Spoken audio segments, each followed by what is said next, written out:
Hello बच्चों, आज हम अपने खाद्य संसाधन वाले टॉपिक में जो आप लोगों को कंटिन्यू पढ़ा रहे हैं खाद्य संसाधन वाले चैप्टर में आज बताएंगे कि मुर्गी पालन क्या होता है और मुर्गी पालन में क्या नस्लें हैं, उनसे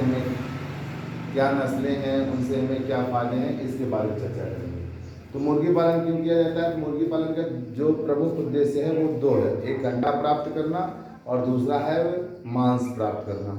मुर्गी पालन के दो प्रमुख उद्देश्य हैं, पहला है अंडा प्राप्त करना और दूसरा क्या है, मांस प्राप्त करना।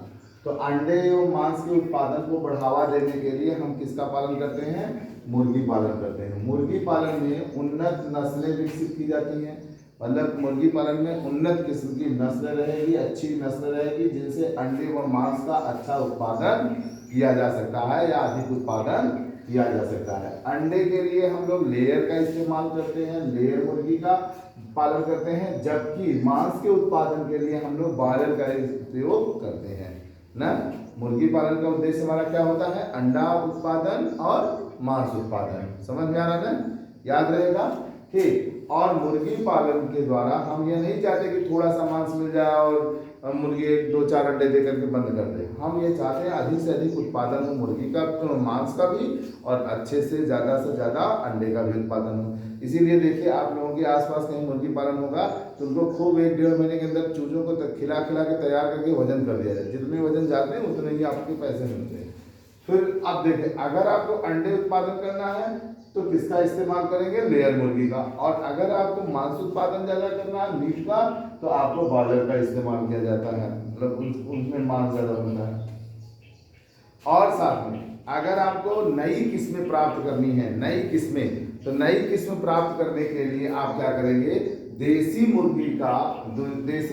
मुर्गे या मुर्गी का, ठीक है, देसी मुर्गी या मुर्गी जैसे एसिल है, अपने यहाँ भारतीय नस्ल है ये एसिल का, विदेशी मुर्गे से या मुर्गी से, अब विदेशी मुर्गी में आप क्या लेंगे? लेघार्ड के बीच संकरण कराया जाता है।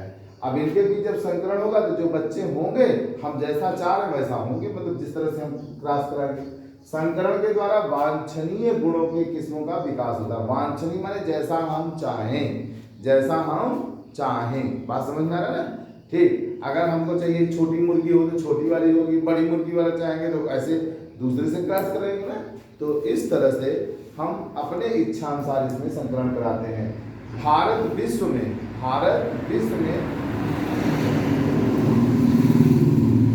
मुर्गी उत्पादन में अपना कैसा स्थान रखता है? 5वां स्थान रखता है। कौन सा स्थान रखता है? 5वां स्थान रखता है पूरे विश्व में। ठीक। अब संकरण के क्या लाभ हैं? संकरण के कुछ लाभ भी तो होने चाहिए। तो पहला लाभ है चूजों की संख्या और गुणवत्ता में वृद्धि। पहला क्या लाभ है? चूजों की संख्या, उनके बच्चों की संख्या खूब हो, माने खूब बच्चे हों और उनमें गुण अच्छे हों, मतलब उनके मांस अच्छे हों, तेज तर्रार, ऐसा होना चाहिए, नहीं होना चाहिए। ठीक। छोटे कद के बालक माता पिता द्वारा चूजों के व्यवसायिक उत्पादन, मतलब छोटे बालक जो होते हैं छोटे कद के होते हैं, उनके द्वारा माता पिता द्वारा चूजों के व्यवसायिक उत्पादन, व्यवसायिक माने खूब कमाने वाला व्यवसाय, खूब बिके आराम से, तो उसमें बॉयलर का इस्तेमाल करते हैं। उच्च ताप सहने की इनके अंदर क्षमता मिलती है। गर्मी में देखिए आपका दोनों तरफ से खुला रहता है, गर्मी लगती रहती है, तो ऐसे हमें मुर्गियों का उत्पादन करना है जो गर्मी और भी बढ़ा कि पंखा कूलर लगा दिया जाता है, लेकिन फिर भी देखिए मुर्गी पालन में क्या होता है, जो बनाते हैं और दोनों तरफ से जाली लगी रहती है, देखा नहीं, नेट लगा रहता है, तो गर्मियाँ तो आती रहती होगी ना, धूप तो आएगा ही, आँच आएगी ही आएगी। तो इसमें भी वही आँच मतलब समझ ना, उसकी लौ की भपक, उच्च ताप सहने की क्षमता होनी चाहिए। देखभाल में कम खर्च हो, ऐसे मुर्गी उत्पादन करना है कि हमें उसमें देखभाल में ज़्यादा पैसे भी खर्च करने की जरूरत ना पड़े।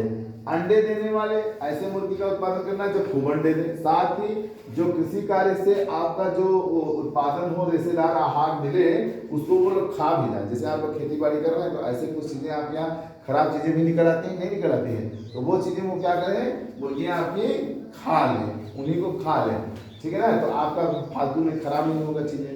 तो ऐसे मुर्गियों का उत्पादन किया जाता है। मुर्गी की नस्लें, पोल्ट्री ब्रीड्स, भारत में कितनी नस्लें पाली हैं जाती हैं और कौन कौन सी हैं? तो सबसे पहले हम देसी मुर्गी की बात करेंगे। किसकी बात करेंगे? देसी मुर्गी। इंडिजिनस ब्रीड्स कौन कौन से होते हैं? तो भारत में कुल 6 प्रकार की मुर्गियों का उत्पादन किया जाता है। कितने प्रकार की मुर्गियों का उत्पादन किया जाता है? 6 प्रकार की। ठीक है ना, समझ में आ रहा है? तो 6 प्रकार की मुर्गी में सबसे पहले असील आती है, आपकी देखिए असील है।